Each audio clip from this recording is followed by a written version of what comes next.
Om, om, om, om. Oh, honestly unbalanced.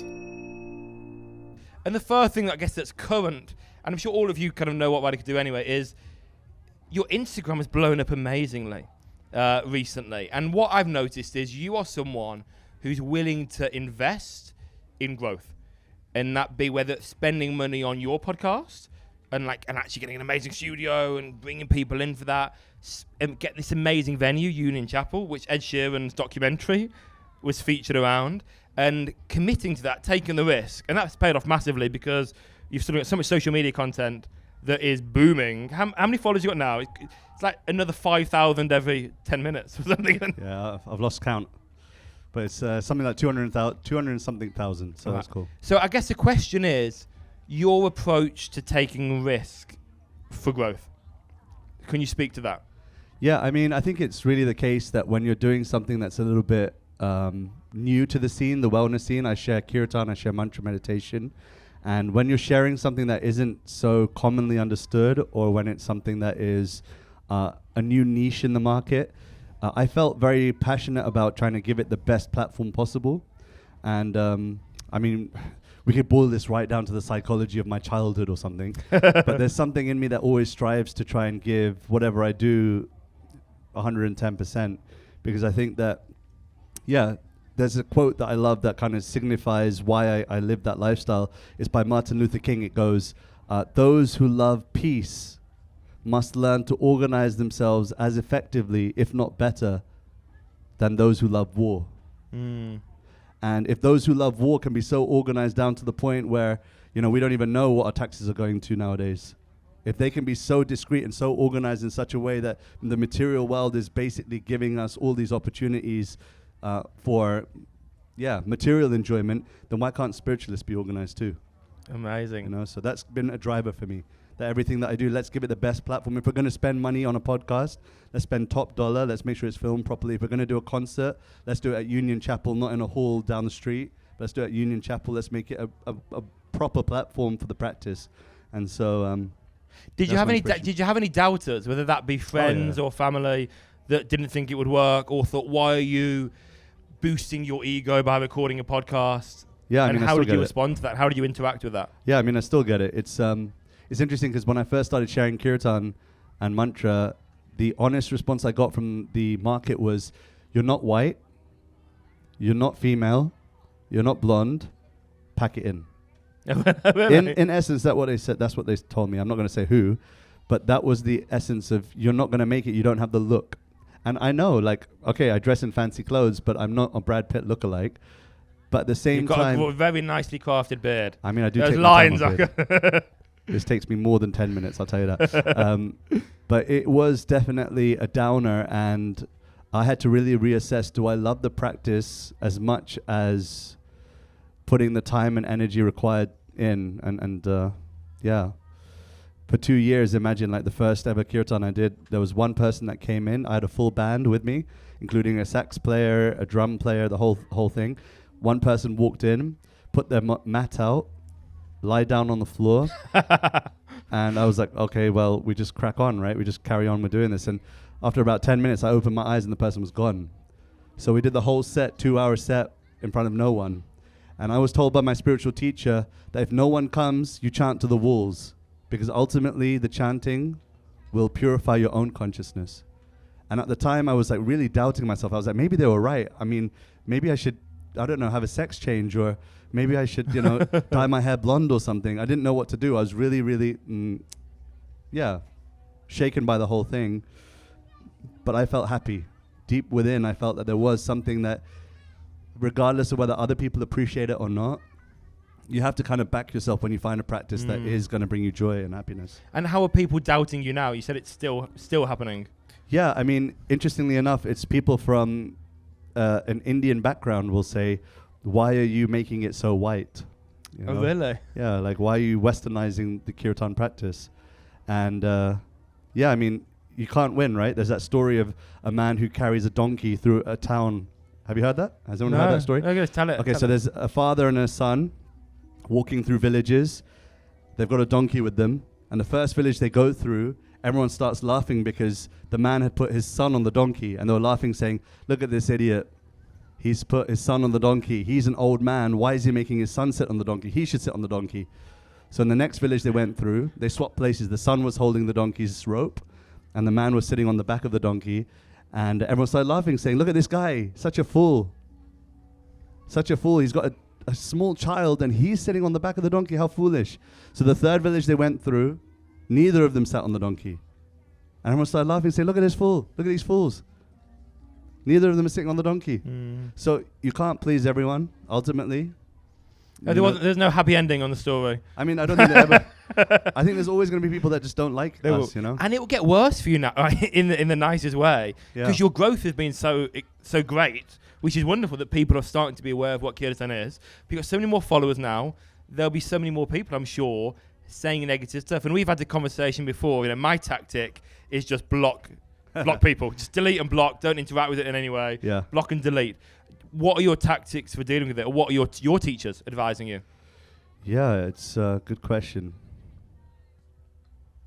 How am I dealing with it? Firm resolve is one. I have firm resolve that the practice is purifying.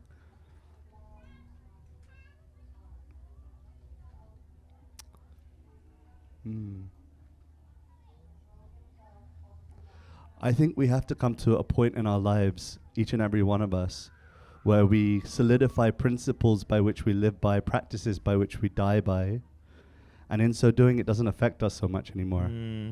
Like,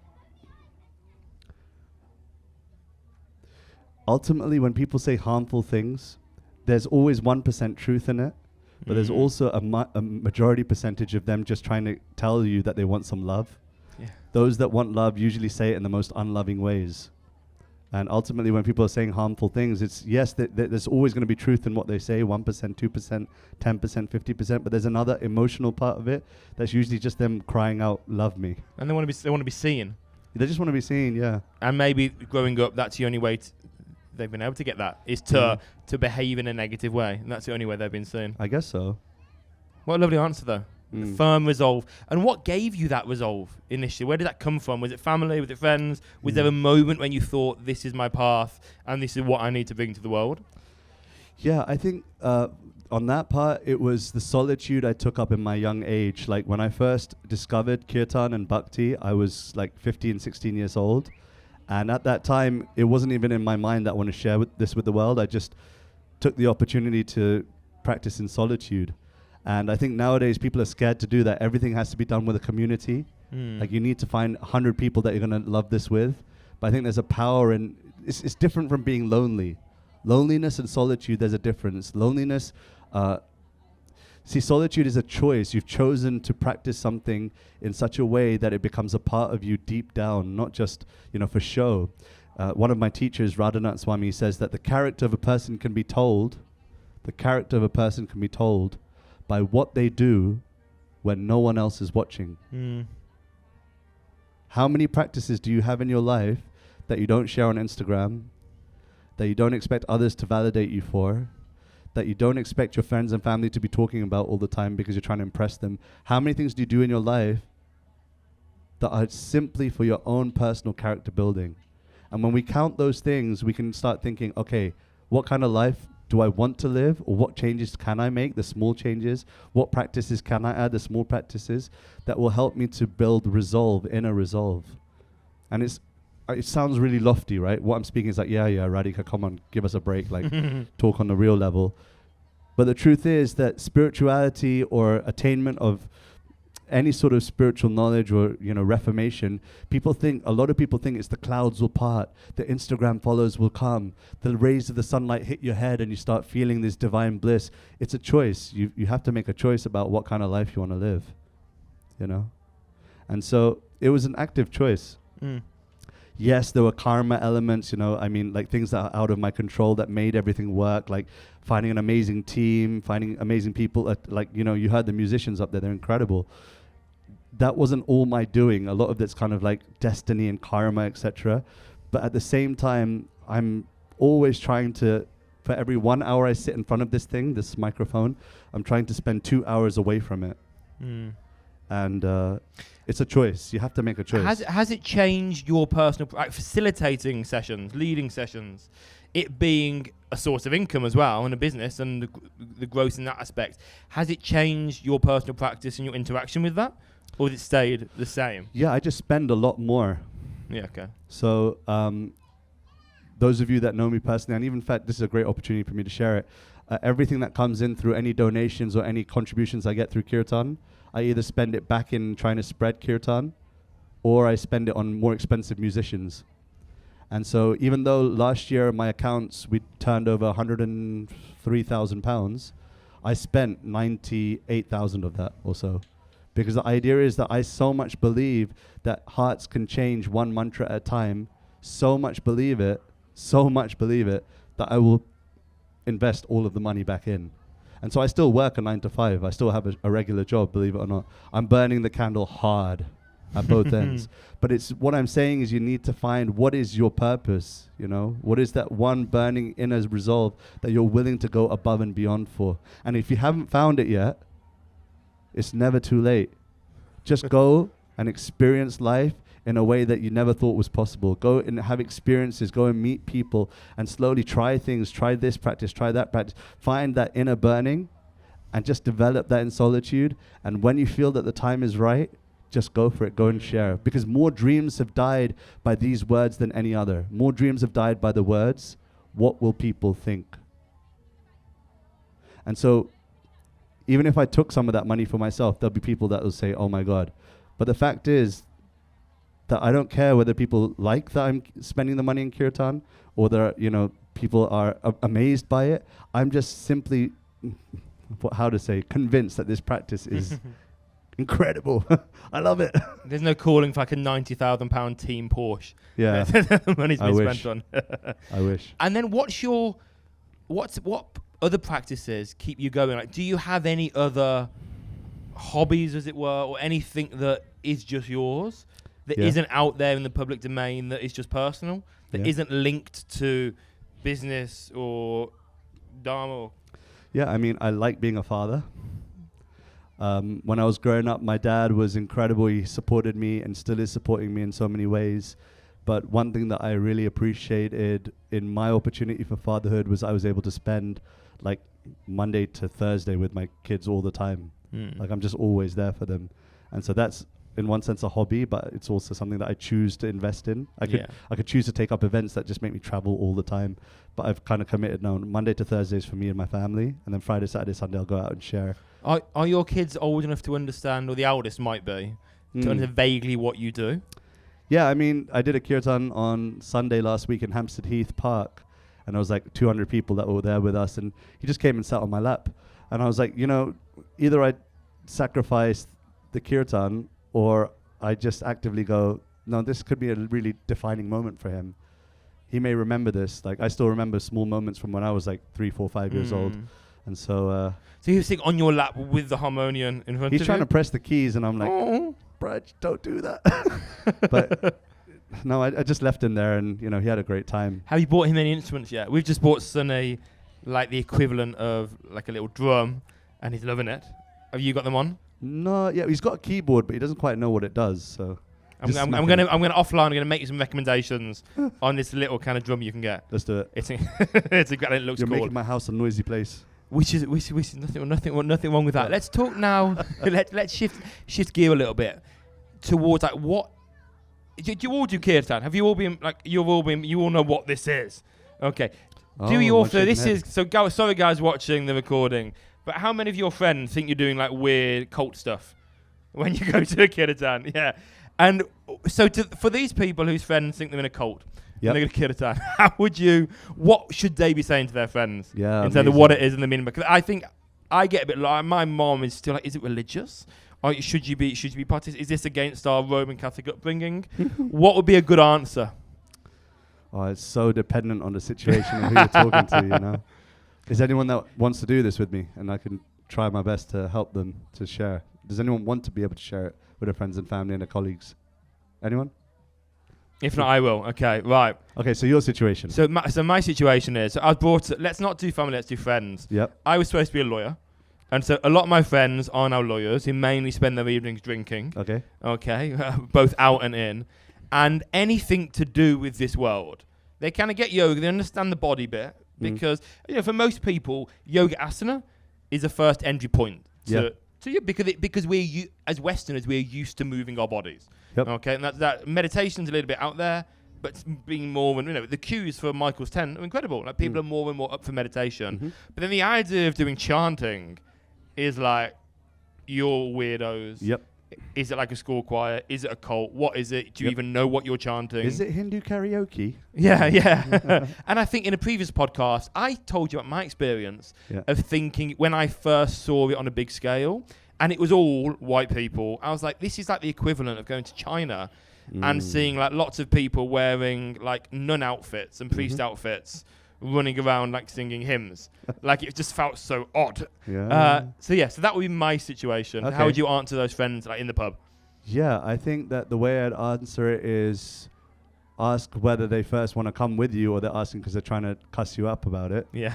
So why do you want to know? Are you interested in coming, or is it something you just like, you want to pull my leg about it for the next 2 hours?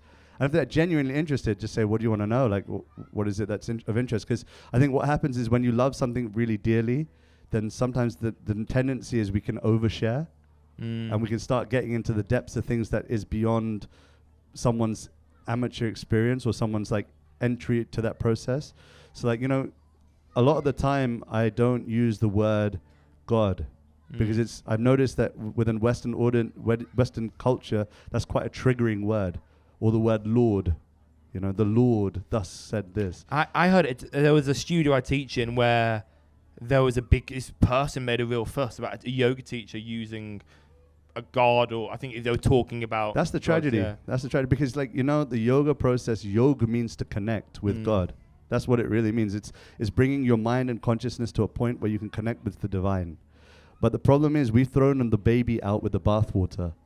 Have you heard that saying before, the baby out with the bathwater? It's like you take a baby, you bathe the baby, you throw the dirty water out, but then to throw the baby out with it doesn't make sense, right? So in the same way, yes, we may not appreciate the words God, religion, institution, Lord, master, etc. We may not appreciate those terms, but the principles and the concepts behind them are still very much intact. People do appreciate that there is some sort of divine power, the ultimate truth. Some may call them Jehovah, some may call them Krishna and Radha, some may call like that. But the principle remains the same, which is that we are individuals. We have a connection with something greater, the universe, the absolute truth, whatever that name is for you. And in that way, when we can just focus on the principles more than the detail, I think that's the right way to share something. So like for someone that's never had an experience with yoga, you could go into, this is warrior 2, stand like this, let me show you, it's going to make you better. Or you could just tell them the whole idea is you stretch in the body to stretch the mind to hopefully find the divine. Cool. Yeah. I need you to come to the pub with me. Yeah. I need you to come and share. Redo that.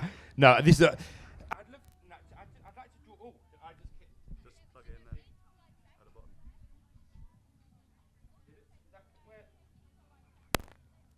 Sorry, guys. Shall I sing you a song? Carry on. You do a monologue.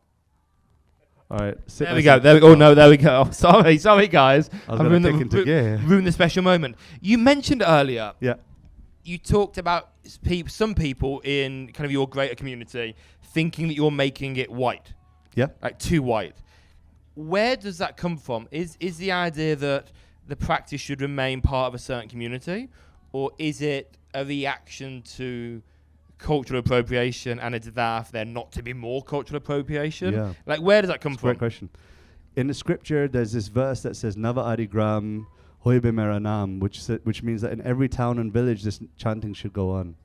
That the purpose of this chanting is not for the Indian populace alone. It's not for people who are born in a religious context. It's Moranam means that name should spread everywhere. Because if you have a process by which people can learn to love, why would that process be contained? Love by nature means that it should be spread. And so this process is meant for that.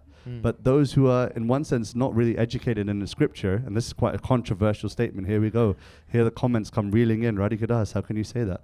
Well, the truth is, read the scripture. First, understand. Don't just appropriate based on your own opinions. Read what the actual scripture is saying. And if you find that there is something contradictory to what I'm saying, send it to me. I'm more than happy to take the challenge. Bring it. And when you do you read in Sanskrit?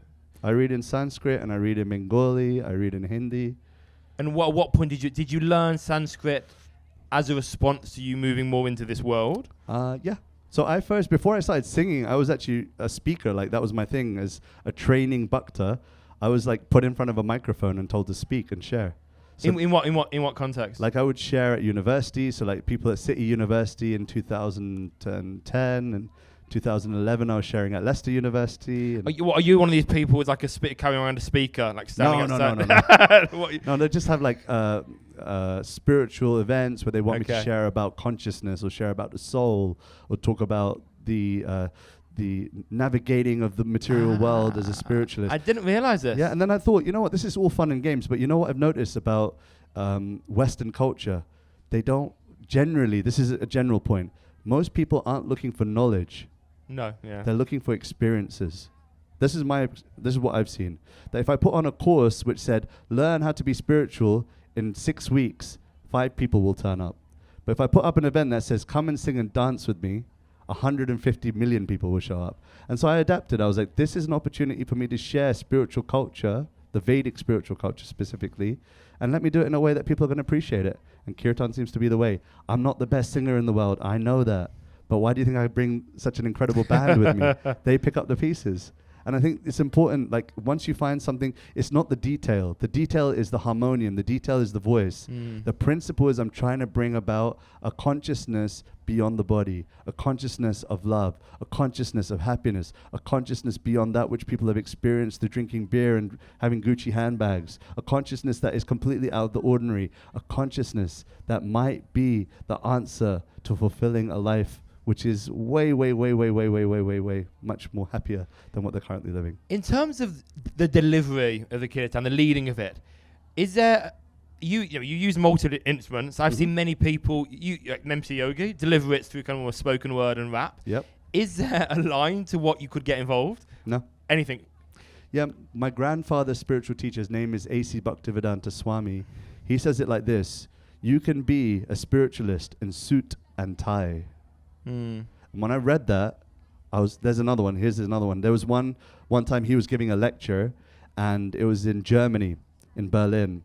And one of the audience stood up and said, what you're doing is completely irrelevant. It's like taking a crocodile and placing it in the river Rhine. It will not survive. It cannot survive. Because you're trying to transpose a Vedic culture, an Indian culture into a wet Western atmosphere. It cannot survive. And so that answer that he gave, he said, you can be a spiritualist in suit and tie. And when that answer hit me, I was like, oh my God. You know, it's going back to that point I made. The detail may change. How you share may change. I know people that share as chefs. There's a chef that I know at Pharmacy in London. He's a wonderful bhakta, and he shares through cooking devotional food. Like, he prays on the food that he serves. You know? Nice, yeah. Most of us don't recognize when you go to eat in a restaurant, imagine the consciousness of the people that are cooking. I'm not saying that everyone is like that, but they're having to produce food on such speed and such scale that the consciousness that goes in, we're eating that. And we think it makes no effect on us. It's still to come. All the science behind this is still to come. But we all appreciate that home-cooked, loving-cooked food tastes way nicer at home than it does in a swanky restaurant.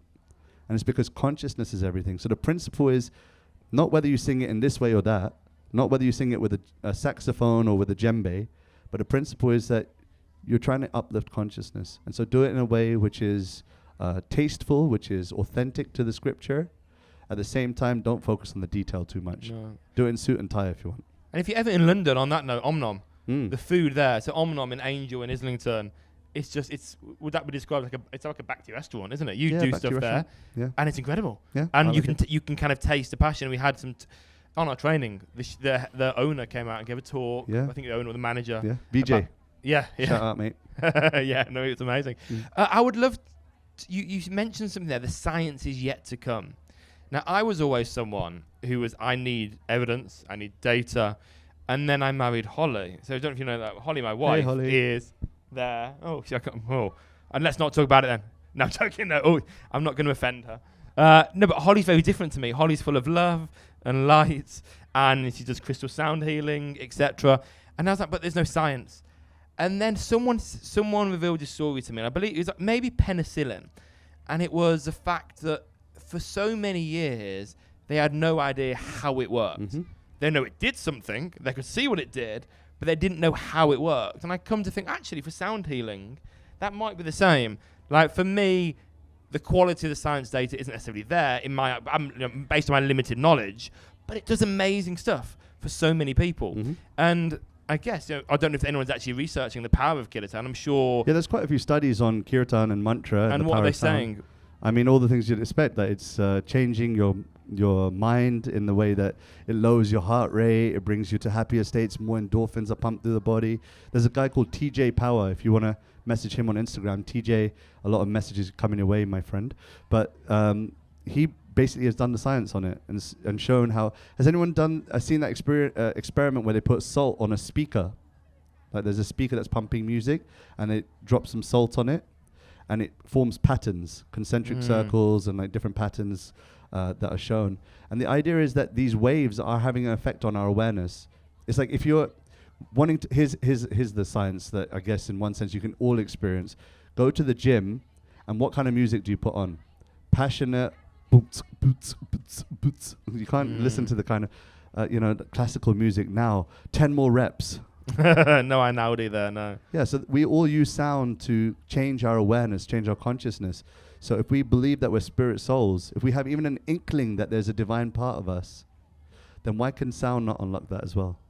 And do you believe it works? Do you do any online stuff? And do you believe the power can be the same if people are watching a live stream or recording? It can definitely work. I just don't do it because I feed off the audience. I never come with a plan. Like even this, we didn't talk about it. The Kirtan that I just did on stage over there, didn't have what I'm going to do at 5 o'clock. No idea. I'm just going to sit and see what does everyone look like. Okay, do they feel like they need an energy moment here? Let me just give that. And so you just have to be intuitive. And I can't do that online because no one wants to show their face because they don't have makeup on or they haven't had a haircut. One interesting thing there, and it applies to anyone that leads any kind of group session, is how to read the room. And should you? Because like for me, like if I was in a yoga class and you saw me at the front row, my default face, like my child is inherited, unfortunately, his kind of default face is just angry. He's happy now, but the moment he takes that out of his mouth, he looks quite angry. And yeah, I might be really up for it. And I'm sure I'm probably the same in any event I've been to with you. I've probably looked angry in the moment. So is there something you're looking for when you read the room? And do you always read it correctly, I guess?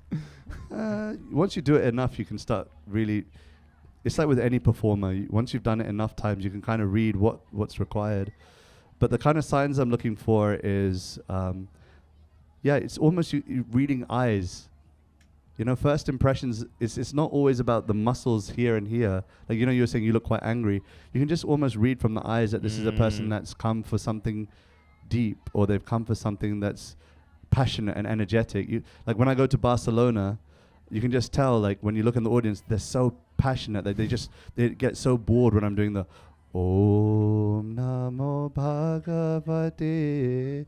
They're like, oh, come on, man, like kick it. So then I just hit it with something, and then they're all just jumping, like throwing their clothes off and just going for it. And so it's just knowing, like it's almost intuition. I can't describe it too much because I'll give away my secrets. We've got to tie it up now. So I think a few little quick fires. One is, what kind of music were you guys listening to on your car journey down here? Oh, man. With a complete different Eminem. Oh, man. I mean, yesterday we listened to a bit of hip-hop in the car. We listened to a guy called, what's his name? Danger Mouse. Yeah. Danger Mouse. It was quite cool. But that was not my choice of music, but I'll tolerate what the band want to listen to. But today I listened to a lot of Kirtan because I know this is short fire, but yesterday I got defeated. I went all the way to Shropshire. I won't tell you what festival I went to, but I went to Shropshire, and I was in a tent, and there were about 5 people in there. And I've got to a point now where if there's not 100 or 200 or 1,000 people, it's not normal. And so in this tent were 5 people, and we had that whole band with us. And so there I was, and I was like, maybe we just don't do the set, like we just go home. But it was so humbling, so humbling, so humbling that when I woke up this morning, the word of the day was humility. And humility doesn't mean to think less of yourself.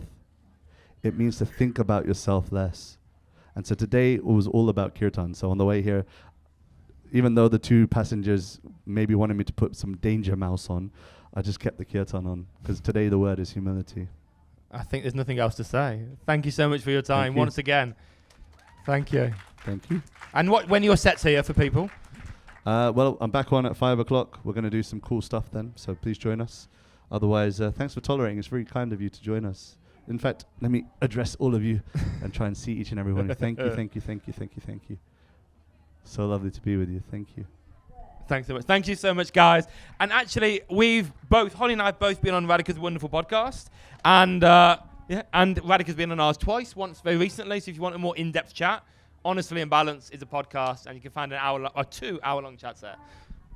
Thanks, guys. Honestly Unbalanced.